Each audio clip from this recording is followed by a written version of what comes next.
السلام عليكم ورحمة الله وبركاته. بسم الله الرحمن الرحيم. رب اشرح لي صدري ويسر لي أمري واحلل عقدة من لساني يفقه قولي. رضيت بالله ربا وبالإسلام دينا وبمحمد صلى الله عليه وسلم نبيا ورسولا. په نن درس کې موږ اندازهګیري وایو، د واحدونو سیستمونه وایو، د واحدونو نړیوال سیستم وایو، اساسي واحدات وایو، فرعي واحدات او بشپړونکي واحدات وایو. مخکې له دې چې اندازهګیرۍ ته راشو، اول باید کمیت وپېژنو.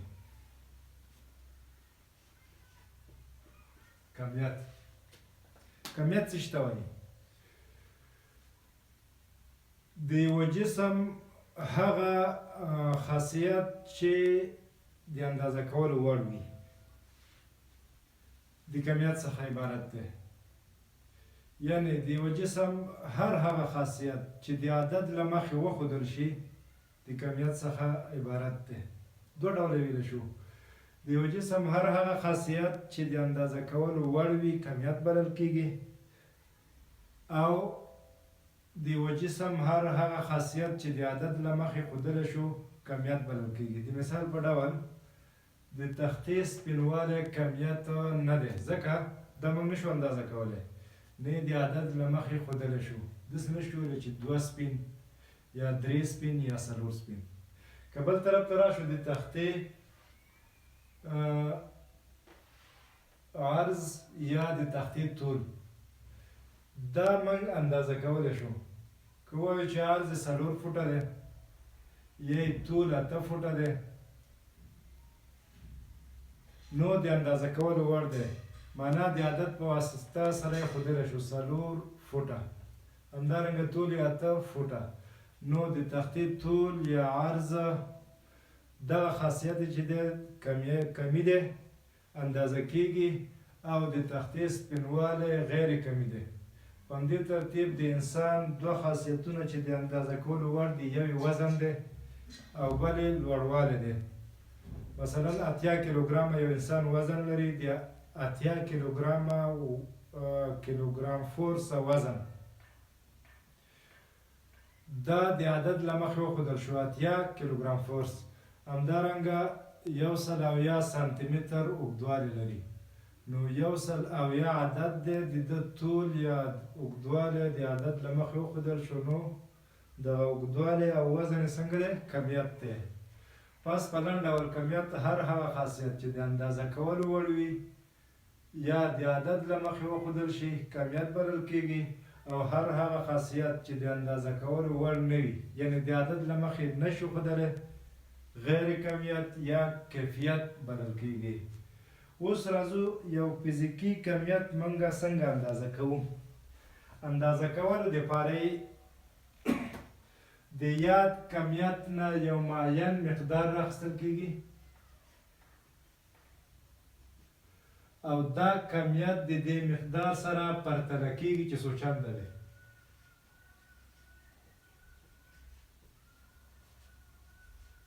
چې څو چنده دی. دوه خبرې ډېرې ضروري دي.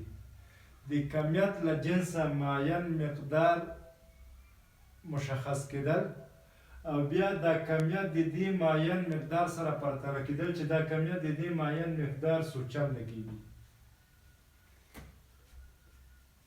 دا معین مقدار به د ده له جنسه وي او پرتله به بیا څو چندۍ کې راځي. که چېرته دا کمیت د دې معین مقدار 10 چنده و، نو وایو چې 10 دغې معین مقدار ته واحد هم وایي. څه شی ورته وایي؟ واحد. د مثال په ډول ته لیکي 10 کیلوګرامه بوره. 10 کیلوګرامه بوره دا څه معنا لري؟ وزن دې کړی، کتله دې تللې ده، او اوس وایي چې 10 کیلوګرامه بوره. دا بوره یو فزیکي کمیت دی.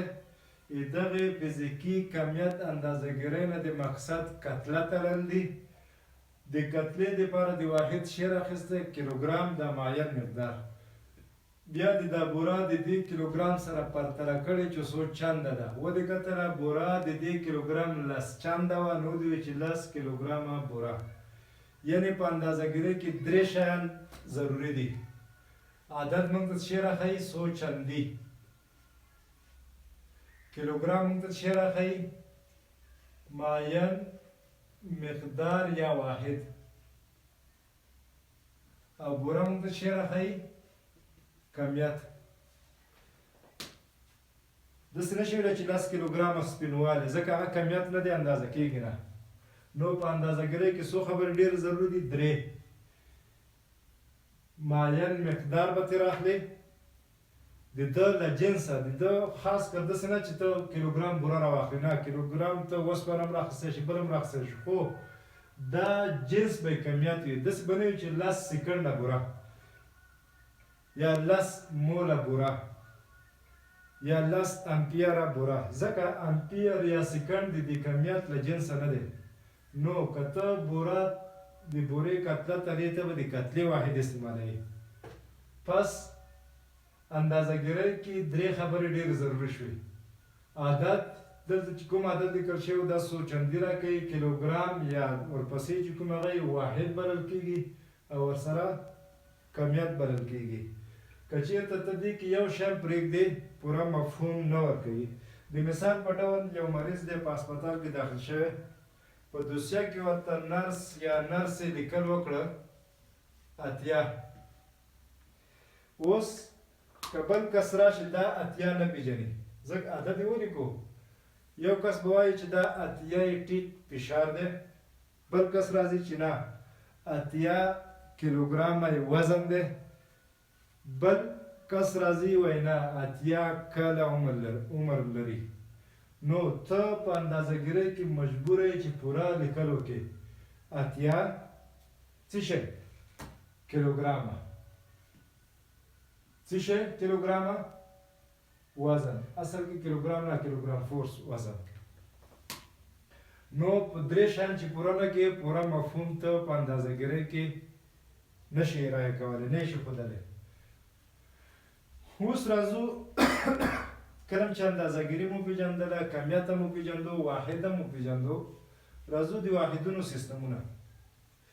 د واحدونو سیټ، که هغه اصلي وي، که فرعي وي، اختیاري وي، چې د اندازه ګیرۍ په خاطر ورڅخه استفاده کېږي، د واحدونو سیټ بلل کېږي یا د واحدونو سیستم بلل کېږي. د واحدونو که هغه اساسي وي که فرعي وي، مکمل سیټ چې د فزیکي کمیتونو لپاره په کار وړل کېږي، د واحدونو سیستم بلل کېږي. اوس دا سیستم اختیاري دی. که چېرته زه دا تاسو ته ووایم چې څو جریبه غنم دې کرلي، د تاسې ځواب دا وي چې 2 جریبه غنم مې کرلي یا 3 جریبه غنم مې کرلي. 2 جریبه غنم مې کرلي، 2 جریبه غنم. تا اندازه ګیري کړې، واحد دې څه راخیستی؟ د ځمکې سطحه جریب دې راخیستی. بیا چې د کومه ځمکه کرلې د دې جریب سره دې پرتله کړې، هغه 2 چنده ختلي، نو ته ماته وایي چې 2 جریبه غنم مې کرلي. اوس دلته واحد څه شو؟ جریب. که زه درته وایم چې پرون دې لو کړی 100 ګېډۍ دې ریبلي، او ته ماته وایي چې 1.5 سل ګېډۍ غنم مې ریبلي، بیا ته اندازه ګیري کړې. کوم غنم چې دې ریبلي د هغې دپاره د واحد ګېډۍ ټاکلی، او بیا ریبل شوي غنم د دې ګېډۍ سره پرتله کړي دي 1.5 سل چنده ختلي، نو تا وایي چې 1.5 سل ګېډۍ غنم مې ریبلي. که بیا پوښتنه در سره وکړم چې کوچنی ورور در سره لاړو، هغه څومره غنم ریبلي، او ته وایي چې نیمه ګېډۍ غنم مې ریبلي، 0.5 ګېډۍ غنم یې ریبلي. نو د ګېډۍ دپاره تا واحد، د غنمو دپاره د واحد ګېډۍ وټاکو، د کوچني ورور ریبل شوي غنم چې دې ورسره پرتله کړو هغه یې نیمه ګېډۍ وخته یا نیم چنده وخته، نو تا وایي چې نیمه ګېډۍ غنم مې ریبلي. راځم ترشل ته، ترشل دې وکړو، درته وایم چې 100 بورۍ غنم دې وشوه، ته ماته وایي چې 10 بورۍ غنم مې وشوه. دلته دې بیا واحد بدل کړو، شوي غنمو دپاره د واحد یوه بورۍ وټاکله، یوه بوجۍ، بیا د دغه غنم د بورۍ یا د بوجۍ سره پرتله کړه، دېرش چنده وخته نو تا وایي چې 10 بورۍ غنم مې څنګه کړي دي ریبلي دي. راځه مړو ته څومره غنم دې اوړه کړه؟ ته ما ته وایي چې 50 کیلوګرامه غنم مې اوړه کړه. اوس دلته کتلې ته راغلی او اندازهګیري دې کړې ده. د کتلې دپاره د 1 کیلوګرام ټاکلی، بیا د دغه غنم چې اوړه کړي د کیلوګرام سره دې پرتله کړه، ودې وي چې 50 کیلوګرامه غنم مې څنګه کړه اوړه کړل. دې ته راځم، اوله کې معین مقدار یا واحد جریب و، په دویم کې معین مقدار ګېډۍ ده، په دریم کې ګېډۍ ده، په څلورم کې معین مقدار یا واحد بورۍ ده، په پنځم مثال کې معین مقدار یا واحد څه دی کیلوګرام دی. دا واحد ټاکل اختیاري دي. څنګه دي؟ اختیاري دي. که زه وایم چې د خوست نه کابل پورې سړک څومره دی، نو دلته موږ واحد مناسب واحد شی ټاکو کیلومتر. که وایم د کوټې مساحت څومره دی 4 په شپږو کې، نو دلته معین مقدار څه دی متر دی. که زه وایم چې د یوه خطکشه یا د دې مارکر طول څومره دی، ته ماته وایي چې 8 سانتي متره یا 12 سانتي متره، نو دلته د واحد شی وټاکو د طول سانتي متر. نو دې مثالونه داسې معلومیږي چې دا واحد ټاکل اختیاري دي. څنګه دي؟ اختیاري دي.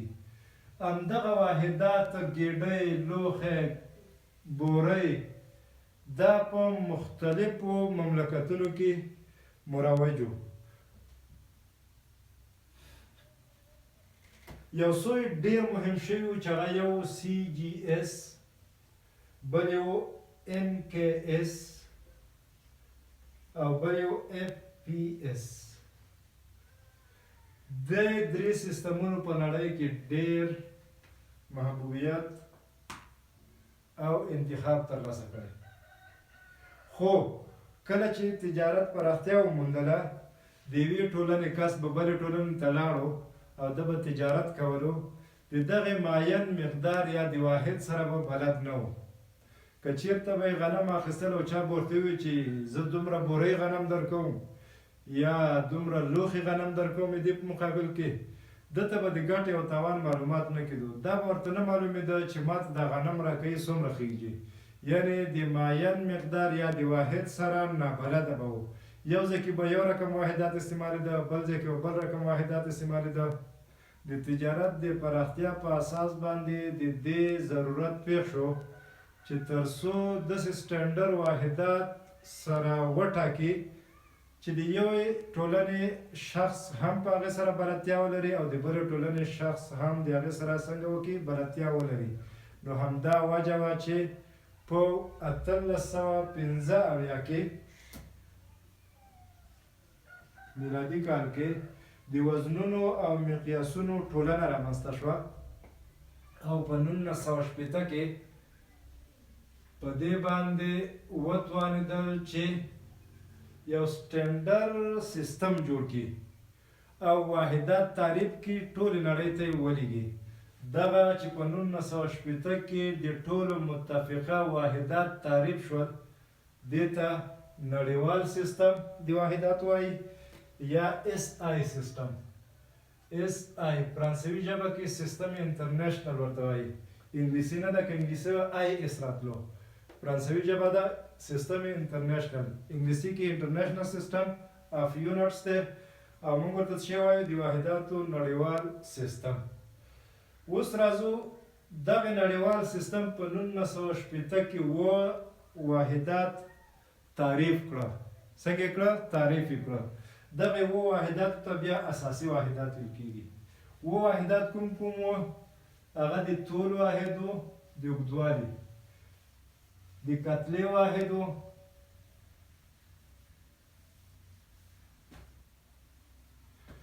د طول واحد تعریف یې کړو متر،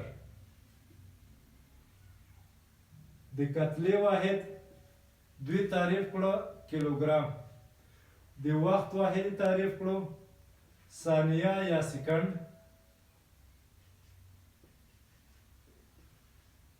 په همدې ترتیب یې د برقي جریان واحد وټاکلو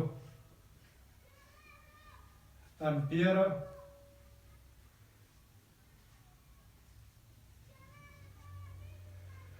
د حرارت د درجې واحد وټاکلو کالوین په کا سره ښودل کیږي. د مادې د مقدار واحد وټاکو مول MOL سره ښودل کیږي او د نور شدت واحد وټاکو چې هغه یوه شمع یا کندله CD سره ښودل کیږي. دا واحدات په 1980 میلادي کال کې د پاریس په سیورس ښار کې وټاکل شو. دغه واحداتو تعریف کې د نورو نه استفاده نه کیږي بلکې منل شوي دي لکه 1 2 3 چې موږ منلي نو ځکه ورته اساسي واحدات وایي. د دې واحداتو د واحداتو سیستم ته څه وایي؟ د نړیوال سیستم یا سیستم انټرنیشنل دی اساسي واحداتو SI سیستم. په دې کې دغه درې چې دي دا به حده ډېر استعمال لري ځکه نور فرعي واحدات چې د دوی نه رامنځته شوي دي په هغې کې ډېر استعمالیږي. نو د دې دریو حیثیت په دې اوو کې د کلي حیثیت دی د یوه چابي یا د کلي حیثیت لري. زیاتره بعد د واحداتو چې ټاکل کېږي د دې دریو له مخې ټاکل کېږي. دا نور هم شته خو د دوی استعمال نسبتا دوی ته ډېر کم دی. نو دې سیستم ته څه وایي؟ د واحداتو نړیوال سیستم. په دې کې اوس متر څه شته وایي؟ متر د ځمکې د نصف النهار د ټول نصف النهار 40 میلیونمه برخه 1/40 میلیونمه برخه ته څه وایي؟ د نصف النهار 1/40 میلیونمه برخه 1 متر بلل کېږي. ځینې کتابونه دا نصف النهار په من نیمایي کوي. داسې وایي د نصف النهار د شمالي قطب نه واخله تر جنوبي قطب پورې 20 میلیونمه برخه 1 متر بلل کېږي. ځینې کتابونه بیا دا نصف النهار نیم نصف النهار بیا کمی 4مه برخه یې راخلي. دا وایي د شمالي قطب نه د استوا تر کرښه پورې د نصف النهار 10 میلیونمه برخه ته څه وایي؟ 1 متر وایي. همدارنګه د متر تعریف د لمر د سرعت نه هم تعریف شوی دی منل شوی دی. یعنی 1 متر هغه طول ته وایي چې نور یې د ثانیې په 1/299 458 برخه کې توی کوي. د ثانیې په 100مه برخه کې یعنی د نور سرعت څومره دی؟ موږ یې 3000 بلس په توان دی 8 متر بر سکند لیکو. دقیق قیمت یې دی 299 458 متر یعنی نور په یوه ثانیه کې 299 458 متره فاصله توی کوي. نو که چېرته د ثانیې دغومره برخه راواخلو 1/299 458 نو نور به څومره فاصله توی کړي؟ 1 متر. همدغې فاصلې ته څه وایي؟ 1 متر. یو بل واحد د کرپتون د ایزوتوپ د نارنجي تیپ د کرپتون د ایزوتوپ نارنجي تیپ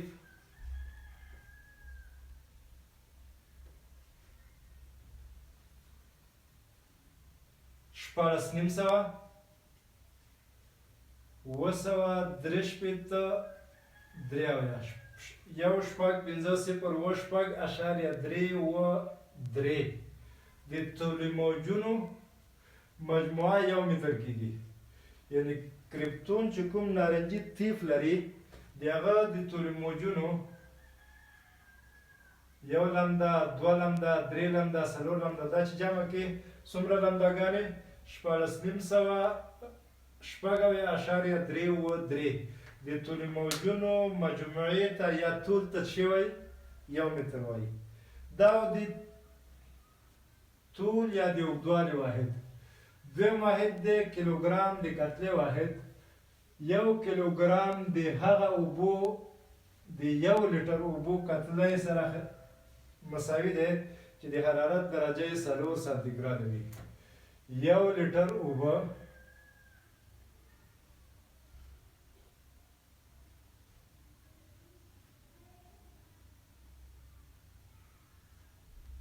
که چېرته 1 لیټر اوبه راواخلو او د ده د حرارت درجه څو وي 4 سانتیګراده وي نو دغه 1 لیټر اوبه چې څومره کتله لري دا عبارت ده د 1 کیلوګرام څخه په دې کې دا 4 سانتیګراده شرط دی ځکه په 4 سانتیګراده کې د اوبو حجم اصغري دی که د حرارت درجه د 4 نه زیاته شي یا کمه شي د اوبو حجم کې تغیر راځي په همدې ترتیب د 1 لیټر کتله څنګه کېږي د کیلوګرام نه زیات او کمه کېږي نو د 1 لیټر د اوبو کتله په هغه صورت کې چې د حرارت درجه څو وي 4 سانتیګراده وي عبارت ده د 1 کیلوګرام څخه بل دی د وخت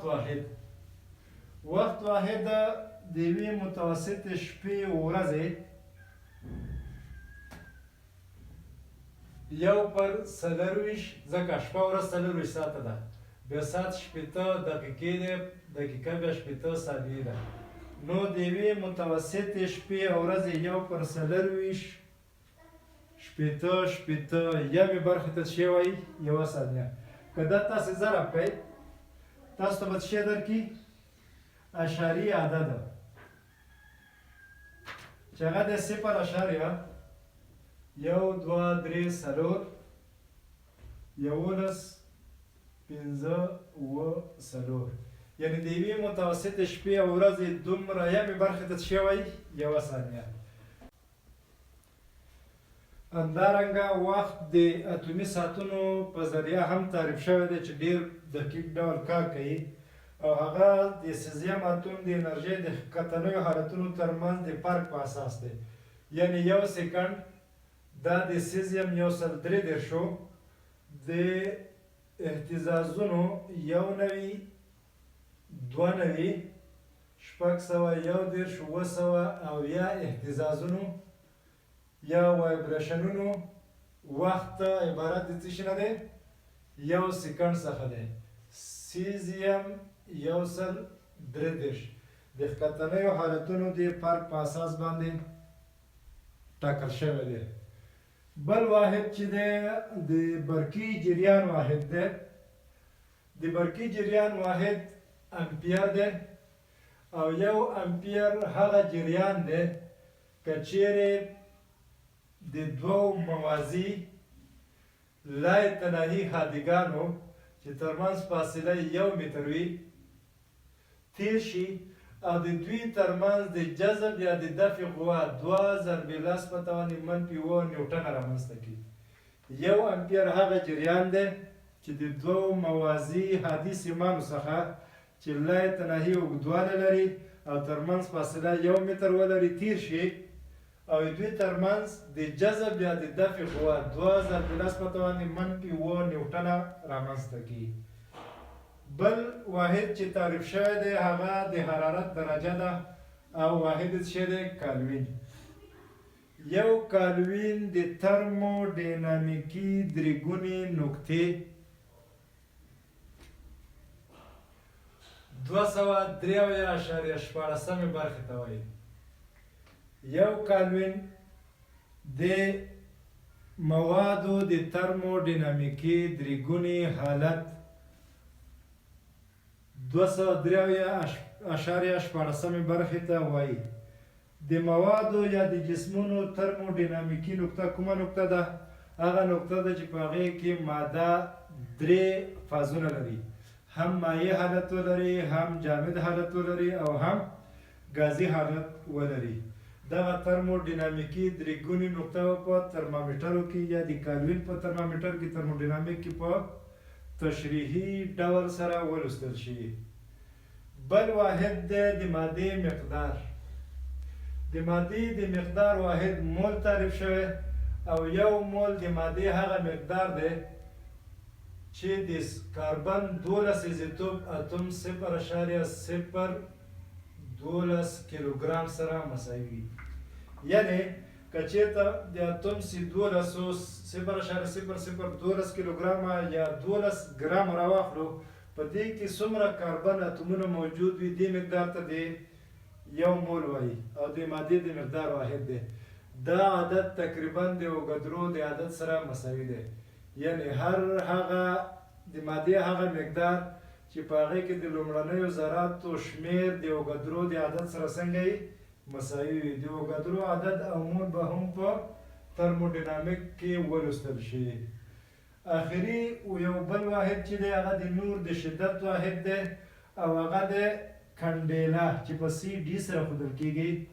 او یو کندیلا د نور د هغه شدت څخه عبارت دی که چېرته یوه منبع یو رنګه نور په هر لوري خپور کړي او د ده د نور د خپرېدو فریکونسي 540 ضربې 10^12 وي هرز وي او په یوه لوري باندې دا 1/603 واټ پر سټي رادیان تشعشع خپره کړي.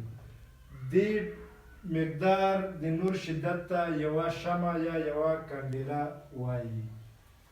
د دې اساسي واحداتو سیستمونو ګټه بله یوه دا ده چې دا د 10 په ضریب سره ضرب او تقسیم کېږي. معنا که چېرته موږ طول راواخلو متر که کوټه متر کوو په متر یې اندازه کوو. که چېرته اوږدوالی زیات شوي نو د دې متر د اضعافو نه څنګه کوو استفاده کوو او د اضعافو استفاده کې ضرب او تقسیم ډېر اسانه کېږي او جمع. لکه که چېرته طول د کوټې کې درلږي نو د متر نه استفاده کوو. که طول زیاتېږي 10 متره یا ډیکا متر نه استفاده کوو. متر، دیکا متر یا کیلومتر، میگا متر، گیگا متر، تیرا متر، پیتا متر، همدارنګه هگزا زتا یوتا. هگزا زتا یوتا وبلیکم. ورپسې څه ده؟ هگزا زتا یوتا. دیکامتر 10 متر سره مساوي دی. کیلومتر 10^3 متر یا د 0 مترو سره مساوي دی. میگا 10^4، ګیگا 10^12 9 د دریو په اندازه پورته ځي. تیرا 10^12، پیتا 10^15، هکزا 10^18 متره، زتا 10^21 او دا 10^40 متره. دی اضعاف دي. د دې نه هم که چېرته اوږدوالی ډېر لوی شي لکه نجوم نو په هغې کې بیا د نوري کال نه استفاده کوي. د طول واحد څه دی؟ لایټ ایر. او یو لایټ ایر هغه فاصله ده چې نور یې په یو کال کې طی کوي. د نور سرعت خو مخکې وکتو چې 3,10^8 متر په ثانیه دی. نو په یوه ثانیه کې چې دغومره فاصله طی کوي یو کال کې به څومره فاصله طی کوي؟ دغې د طول واحد ته یو نوري کال وایي. که د هغې نه هم زیات بیا پارسک دی او د 2.6 نوري کال سره یو پارسک څنګه دی؟ مساوي دی. که چېرته اوږدوالی کوچنی شي نو بیا د اجزاو نه استفاده کوو چې هغه د 1/10، 1/100، 1/1000، 1/1,000,000. دا مخرج کې توان چې پورته لاړ شي څنګه کېږي؟ -6. 10^-9، 10^-12، 10^-15، 10^-18، 10^-21، 10^-4 همداسې نور هم شته.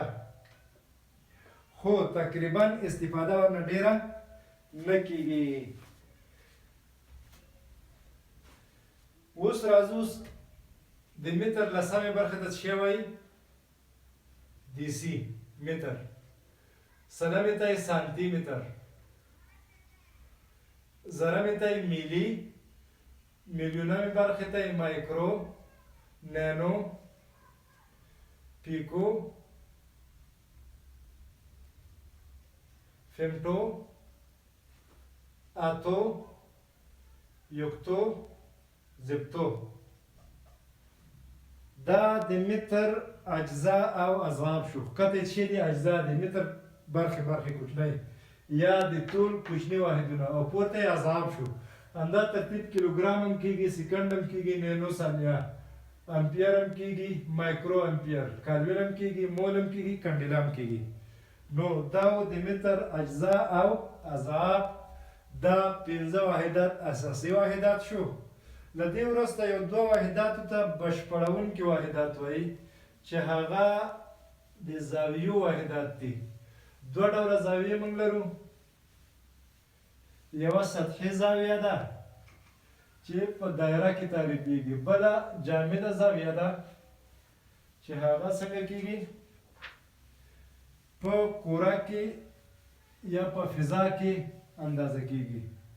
یوه سطحي زاویه ده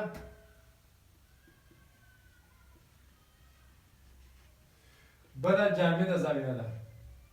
سطحي زاویه دایره کې ده، جامده زاویه یا فضایي زاویه په څه کې ده؟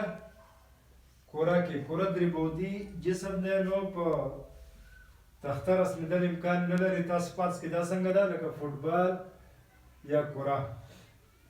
هره هغه زاویه مرکزي چې مقابل قوس او آر سره مساوي وي دغه واحد ته یو رادیان وایي. څه ورته وایي؟ رادیان. هغه زاویه چې مقابل قوس او شعاع سره مساوي شي یو رادیان بلل کېږي. د مکمل قوس لپاره رادیان څومره دی؟ تیتا که په رادیان اندازه کو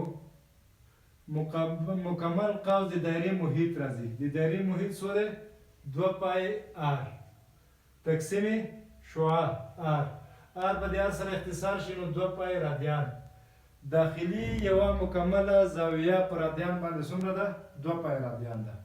په همدې ترتیب جامده زاویه هم تعریف شوې.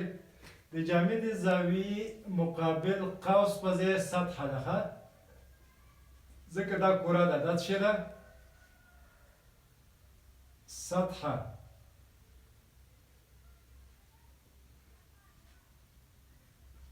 دا په 60 رادیان اندازه کېږي. د هغې زاویې څخه عبارت ده چې مقابله سطحه او آر مربع شعاع مربع سره څنګه یې مساوي وي، یعنی ا مربع پر آر مربع. که دا سطحه په ا سره وښیو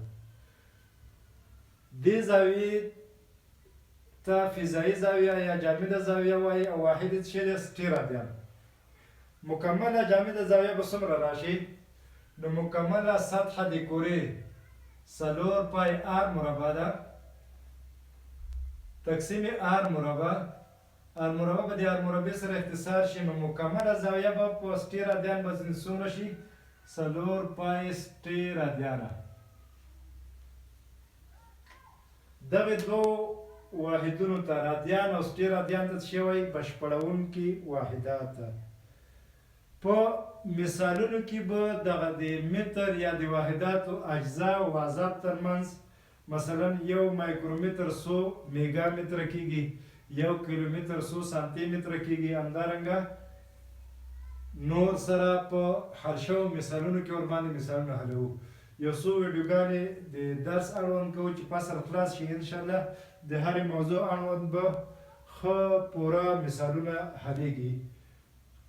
نن ورځ درس همدومره بس دی. راتلونکي درس کې به اندازهګیري وایو او په اندازهګیرۍ کې تېروتنه وایو. اندازهګیري خو وشوه، اندازهګیري دقیق اندازهګیري، درستوالی په اندازهګیرۍ کې تېروتنې، نادرستوالی او نایقینتیا یا شکمن رقمونه، باوري رقمونه. د شکمن رقمونو او باوري رقمونو په حسابي عملیو کې محاسبه څنګه کېږي دا وایو. الله حافظ.